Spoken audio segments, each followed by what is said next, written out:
Vamos falar do Dia do Orgulho Autista? Vanice Camargo, Carol Show, a Carmen Lúcia, sejam muito bem-vindas. Obrigada. Muito obrigado pela presença. Obrigada pelo convite.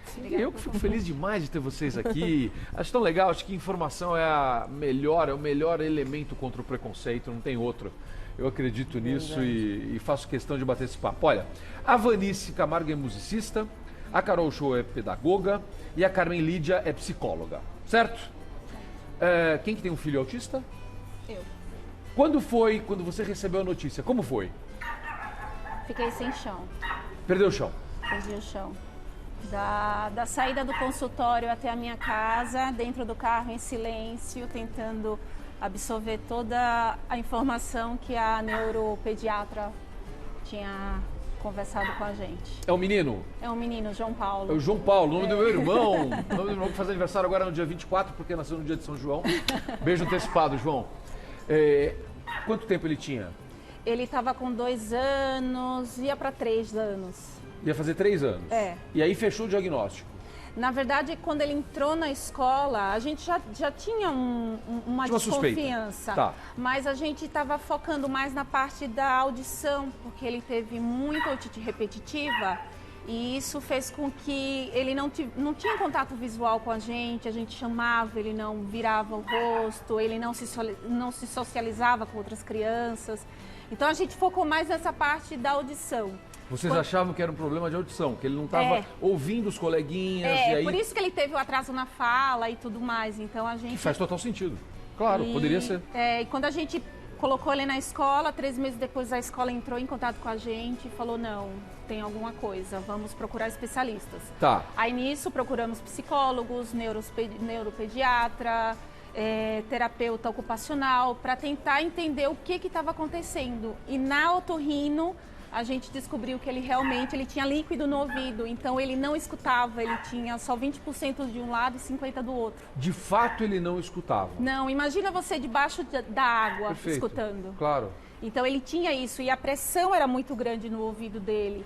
Então acabou que a gente, 2 semanas depois, a gente já mandou ele para cirurgia, ele fez a cirurgia, colocou o tubinho de ventilação nos 2 ouvidos e em seguida ele foi analisado pela neuro e foi aí que houve o diagnóstico, que realmente, por mais que ele, graças a Deus, ele não perdeu a audição, Bacana. Tá 100%, Tá. Poderia ter perdido, isso foi um milagre, mas a neuro falou não, ele ainda tem algumas características que não é só um problema auditivo. Exato. E aí vocês seguiram com a busca por isso. Sim. Porque eu estou te perguntando esse processo, porque às vezes fechar o diagnóstico é uma das coisas mais complicadas, não é? Muito. É muito difícil, não é? Muito. Porque você tem muitas dúvidas, os pais eles têm muitas dúvidas com relação, porque são características, o João Paulo é uma criança totalmente amorosa, totalmente dócil, é uma criança que abraça as pessoas, que beija as pessoas. E que teoricamente isso fugiria do que a gente está acostumado. Exato. E que se encaixaria no espectro, certo? Exato. E ao mesmo tempo ele é uma criança que adora abrir e fechar a porta, ele gosta de movimentos repetitivos, ele infelizmente ainda bate a cabeça com relação a contrariado, por ser contrariado, entre outras coisas. Ele ainda, infelizmente, ainda se comunica dessa forma. Estamos orientando para que ele fale conosco a respeito. Estou com frio, estou com calor, isso me incomoda, estou com fome. Então a gente está orientando dessa forma para que ele evite bater a cabeça, porque era o único jeito que ele tinha de chamar a nossa atenção a respeito. Com quantos anos ele está? Hoje ele está com 4. Com 4 anos. Então vocês estão fazendo esse trabalho há 1 ano e pouco, 2 anos. 2 anos. 2 anos. E você viu uma boa evolução? Muito. Muito. Muito. Como é importante identificar e fechar o diagnóstico para você poder oferecer as terapias adequadas. É nesse ponto que a gente chega agora e amplia a nossa conversa. Porque tem um trabalho muito legal. A Vanice trabalha com autistas e deficientes intelectuais há mais de 30 anos. Faz inclusão nas artes e também no mercado de trabalho. Sim. É isso? Isso. De que maneira a arte ajuda? Nossa, ajuda muito. Muito? Muito mesmo. Me fala. Bom, quando eu estou trabalhando com os autistas, que hoje é o dia do orgulho autista, né? Que é o dia do empoderamento de eu ser o autista, e o dia que eu tenho direito e tenho o direito de ter todas as oportunidades de uma pessoa que não tem autismo. Perfeito. Né? Então, eu tenho o direito de ser um músico, eu consigo, eu sei, eu faço, eu tenho um talento, eu tenho um dom e eu tenho o direito de desenvolver isso. Perfeito. E no teatro também eu tenho direito, eu quero subir num palco, eu consigo interpretar, então é aquela oportunidade que ele tem que ter,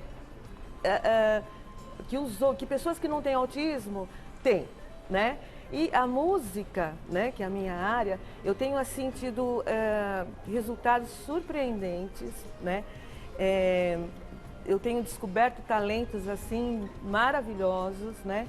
Por exemplo, eles evoluem na comunicação, porque a gente vê, claro, no exemplo da Carol, a gente vê claríssimo essa questão da comunicação, que hoje me parece a grande batalha de vocês nesse momento. Criar outras formas de comunicação para que ele possa mostrar os seus desejos, mostrar o que ele precisa, o que ele quer. Nesse ponto, a música ajuda? Você vê essa evolução ajuda nesse muito. sentido? A Carol, eu atendo o João Paulo há 2 meses, né? E ela notou assim uma mudança nesses 2 meses, assim, com a música. Na comunicação, no diálogo, ele está conversando mais com ela, ele está, né, conseguindo manter uma conversa, tudo. E foi depois que ele começou a trabalhar a parte da musicalização. Carmen Lídia, psicóloga, por quê? Porque a música e outros elementos da arte podem ter esse efeito tão bacana e tão capaz de abrir portas para o autista na comunicação. Então, na verdade, é muito interessante a gente colocar que todas as habilidades que as pessoas têm, a gente pode entender como comportamentos. Perfeito. Tá? E para que esses comportamentos se desenvolvam, a gente tem que ter um entendimento das oportunidades, que a gente chama ampliar o repertório. Uma das características do TEA é o repertório restrito, né? As questões do relacionamento, as questões da interação.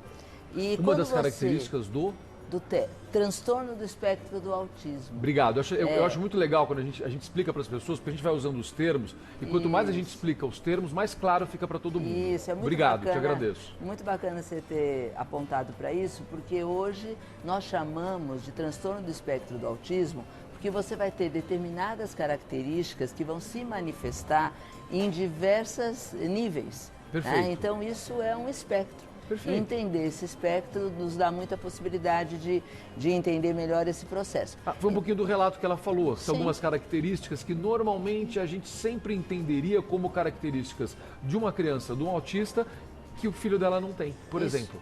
Isso. Porque na verdade a gente tem que entender que cada um é um. Perfeito. Então, entender isso e ter uma metodologia que consiga olhar para essa criança, para esse jovem, para esse adulto. Importante falar do adulto também, porque a gente pensa sempre na criança, né? E a gente tem que pensar em todas as faixas etárias.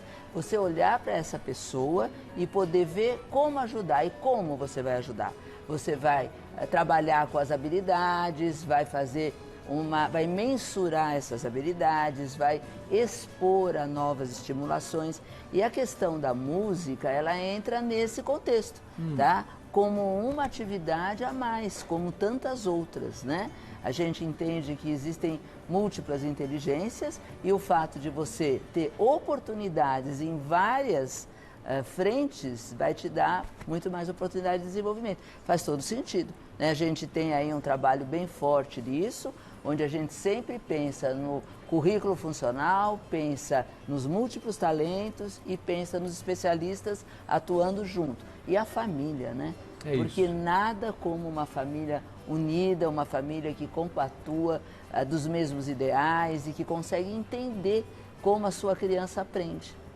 Porque o autismo é uma condição que não tem cura, mas tem tratamento. E o tratamento é educacional.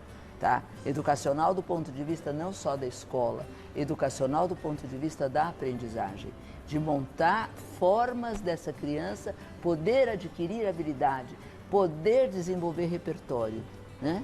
A gente costuma dizer porque isso vai permitir uma inclusão dela na sociedade. Sim, porque a gente não inclui tratando na normalidade. Claro. A gente inclui entendendo a diversidade.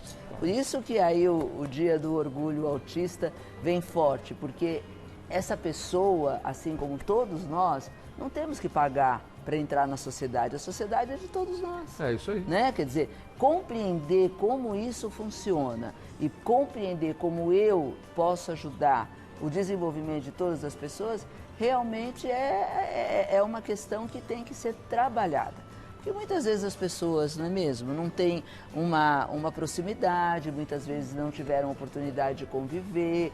Então, eu costumo dizer que a gente tem que ter muita boa vontade para a sociedade também, de uma forma geral. A escola está preparada? Bom, eu acho que a gente nunca está preparado para tudo, tá? A gente responde aos desafios. Estamos num processo de evolução permanente. Estamos sempre construindo, a gente já tem cenários melhores, cenários mais sofridos, ainda tem muita coisa para fazer, né? Então a gente precisa entender que estar preparado é ter conhecimento de uma metodologia que leve ao aprendizado, porque a escola é para ensinar. É essa a função da escola. Eu vou à escola para aprender. Eu não vou à escola só para passear. Eu costumo dizer que escola é diferente de clube, né? É na escola que daqui a uns anos tem que ser para eles o que é para mim e para você. Uma alegre lembrança e servir para alguma coisa. Claro. Mas me pôr no meu caminho, do meu desenvolvimento acadêmico, do meu desenvolvimento da inclusão no mercado de trabalho, né? Então, hoje a gente está nesse processo. Tá? Tem muita coisa acontecendo, tem muitas dificuldades que as escolas enfrentam, né? Eu acho que estamos todos em construção, mas a boa notícia é que já dá para fazer coisas muito boas. Então as escolas realmente têm que se apropriar disso e buscar o conhecimento para que consigam desenvolver. Você sentiu isso? Senti. Na minha escola, principalmente aonde o meu filho está agora, foi ela que me chamou e ela mostrou exatamente o que estava acontecendo, o que poderia melhorar. E em nenhum momento ela hesitou e ela falou assim para mim: estamos do seu lado.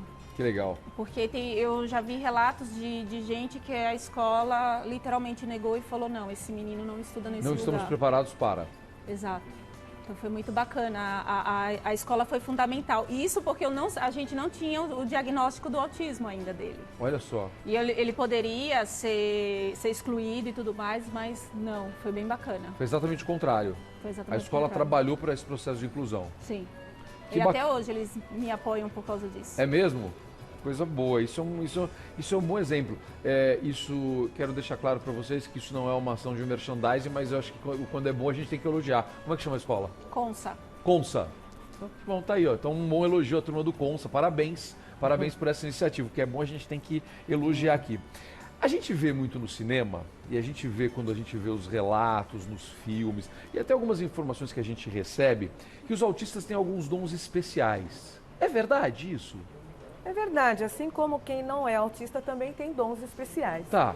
Então, eu acho que esse rótulo, né, que autista tem o dom especial, é um rótulo, né? Porque pessoas que não têm autismo também podem se desenvolver certas habilidades extraordinárias. E o autista, ele também tem. Então, eu acho que a gente tem que encarar o autismo como ele é um ser, uma pessoa que tem as suas habilidades, tem seu talento específico, seja na música, né? A maioria dos autistas que tem essa habilidade, que esse talento musical, tem um ouvido absoluto, consegue tirar músicas assim de primeira. Eu tenho alunos que ele toca uma música por atendimento. Meu Deus! Ele pede. Incrível. Eu tenho que ser super rápida, porque às vezes a maneira como ele aprende é diferente. Então, olha, eu quero tocar o Coldplay, essa música aqui. Eu corro, eu tenho que transcrever, se ele toca essa música por cor, ou então ele vai tocar essa música lendo a partitura de uma maneira diferente. Então, eu já conhecendo como ele consegue desenvolver essa habilidade, eu vou lá e transcrevo. Mas fica muito fácil, porque essa criança ou esse jovem, ele já tem essa habilidade, essa memória auditiva, e ele desenvolve legal. Eu ajudo na parte teórica e passo a parte teórica, mas quando já tem esse talento, ele já vem com aquilo, né? E a mesma coisa quando não tem autismo, uma criança que vai na escola, toca super guitarra, eu gosto de, né? Então eu acho que essa coisa do autista ter uma habilidade específica, ter uma inteligência acima da média, isso é um mito. É um mito? É um mito. É um mito. Mesmo porque... Eu não sei, o meu relato nesse caso é muito do cinema, de alguns filmes que a gente viu, e a característica da matemática, a facilidade com os números. Isso é algo que vocês identificam? Você, por exemplo, identifica isso? Ele gosta muito, por exemplo, ele sabe contar de 1 até 50. Ele já escreve o nome dele sem a intermediação da gente.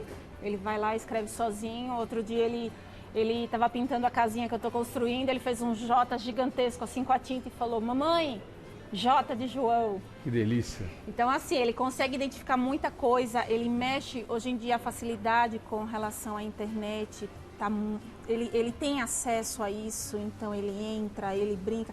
E ele tem uma habilidade muito rápida e muito precisa. Quando a gente mostra um jogo para ele, ele já sabe, ele já faz, ele entra. E ele gosta muito do elevador, ele gosta muito de carro, ele gosta muito de tecnologia, ele fica admirando as coisas. E ele vai buscando na internet essas coisas. 4 anos. Incrível. E isso é muito bacana, assim. Fale, Carmen. Então, eu acho importante a gente posicionar a questão novamente de cada autista ser uma pessoa. Perfeito. Né? Uma pessoa, porque eu penso... Para não generalizar, correto? Eu acho que é assim, muito delicada essa questão. Porque o João querido faz tudo isso, talvez o outro não faça. Você entende? E a gente tem que aprender a lidar com a questão das expectativas. Porque muitas vezes eu ouço um relato sofrido de algumas mães que têm a questão do autismo e que não se veem representadas porque aparece muito a questão do autismo de alto desempenho. Perfeito, entendeu? Perfeito. Então eu acho que é interessante a gente ter uma posição de realmente estar sempre podendo olhar para cada um. A boa notícia é que dentro de um ensino estruturado, onde você parta em determinados princípios, principalmente princípios cientificamente comprovados, princípios ligados à análise do comportamento aplicada e outras metodologias que envolvam esse tipo de atendimento, a gente pode promover o desenvolvimento de todos eles. Todos eles. Todos eles. Em todas as faixas etárias, tá? Isso também é uma coisa muito bacana, porque às vezes, quando eu me formei em psicologia, eu me formei em 79, né? A gente acreditava que célula neurológica não se regenerava.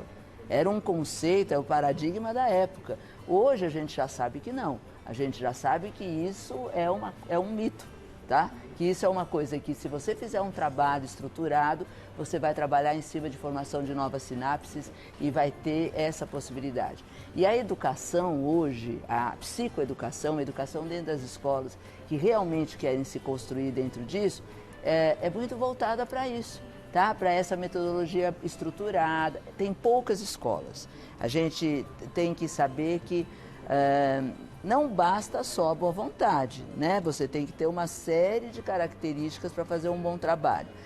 Poucas escolas estão ainda aparelhadas. Muito bacana quando a escola consegue acolher os pais e estimular para o diagnóstico, né? Que ele é multidisciplinar, então é uma coisa super importante da gente salientar, né? Para que a gente possa ter essa continuidade. E essa criança acolhida vai ser desenvolvida da melhor forma dentro da escola. Mas especialmente crianças mais comprometidas encontram mais dificuldades em escolas, né? A gente sabe que crianças mais leves têm mais possibilidade de estar se desenvolvendo em todas as escolas. E crianças que precisam de um pouco mais de atenção, de cuidado, programação, metodologia, essas crianças elas encontram mais dificuldades e há um sofrimento bem grande da parte das famílias em busca disso, tá? Quer dizer, buscar isso é muito importante. E também a continuidade, né? Porque eles crescem, né? Eu trabalho com inclusão desde 1980. Então, a gente tem aí a Lei de Diretrizes de Base do país, fala de 1996, quando ela passa a ser a lei onde todas as escolas têm que atender e tudo mais. Então, a gente tem que pensar nessa criança que já cresceu, né? Quer dizer, qual é a demanda desse adolescente, qual é a demanda desse adulto. Então, pensar num processo mais amplo que possa olhar um pouco para todo mundo, né? A Ana está lá com a Vanice, é um programa que a gente tem junto também, e é um programa muito legal. Ele é um menino que está reagindo muito bem, a gente fica muito feliz, mas o importante é que a gente dê oportunidade para todos, né? Quer dizer, porque nem sempre aquela criança vai ser aquela criança que vai dar esse retorno imediato, né? Quer dizer, esse menino mesmo que a Van falou, que hoje é um adolescente que está conseguindo fazer isso nas aulas que ele está tendo, ele teve que ter essa oportunidade. Há um ano atrás ele não era assim. Ele dava muito problema de comportamento. Ele tinha um problema de comportamento. Era muito difícil. Bem difícil. E através de uma metodologia que a gente desenvolveu lá na escola, lá no trabalho que a gente faz, a gente pôde realmente pensar que isso podia ser um interesse para ele, e a partir desse interesse, dentro de uma metodologia estruturada, ela conseguiu ensinar. Então, tudo bem, ele tem mesmo um ouvido absoluto, mas ninguém tinha percebido. E isso não ia virar nada se alguém não sentasse, fizesse um programa, observasse, né? Conseguisse controlar os inadequados dele, porque ele tem excessos comportamentais complicados, ecolalias, ele tem uma série de coisas, né? E aí conseguir extrair. Então, assim, Isso é um dos grandes segredos. Quando você consegue, esse trabalho da identificação é algo que a gente precisa valorizar demais, imagino. Porque quando você consegue identificar onde está, nesse caso, o ouvido absoluto, mas podem ser outras características. Quando você consegue identificar e você consegue estimular isso, você está promovendo efetivamente a inclusão. Sim, exatamente. Quando a gente olha para o ser humano e consegue entender a especificidade dele, né? Respeitando a diversidade e tendo metodologia para puxar, porque você tem que ter metodologia. Claro. Né? Você tem que saber. Você identificou e não sabe fazer nada com aquilo? Pois é, isso é uma questão importantíssima, porque hoje o diagnóstico já está bem precoce.